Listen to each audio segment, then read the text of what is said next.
As AMPAs dos distintos centros educativos de Ribeira levan tempo reclamando ao Concello o pago das subvencións que convocan anualmente para axudar a estes colectivos.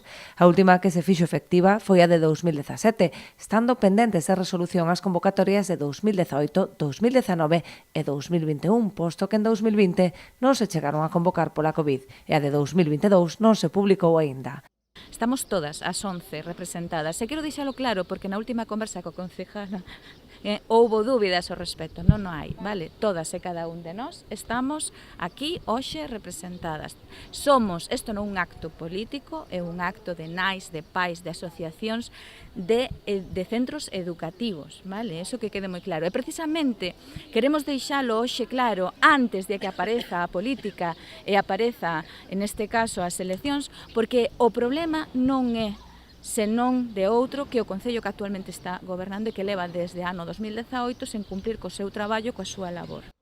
Malia que nun primeiro momento o Concello informoulles de que non podería facer efectivas ditas subvencións, finalmente accedeu ao pagamento da contía debedada, habilitando unha partida extraordinaria.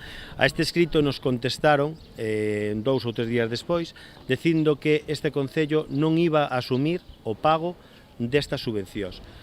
Subvencións que estaban convocadas en tempo e forma esos anos e subvencións que estaban pendentes simplemente de resolver, vale? Porque intervención non lle autorizaba o pago destas subvencións. A disculpa que nos puxeron é que os presupostos non estaban firmados. Eso non nos entra por ningún lado, por unha simple razón, porque non están firmados os presupostos do 2021, pero sí o 2018 ou 2019, polo cal é unha excusa barata, vale, para non pagalas.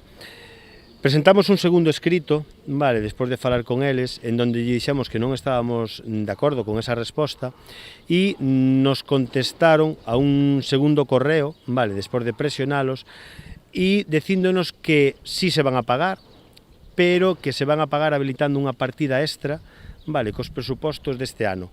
É dicir, os presupostos están sin firmar, pero que terían que habilitar unha partida extra.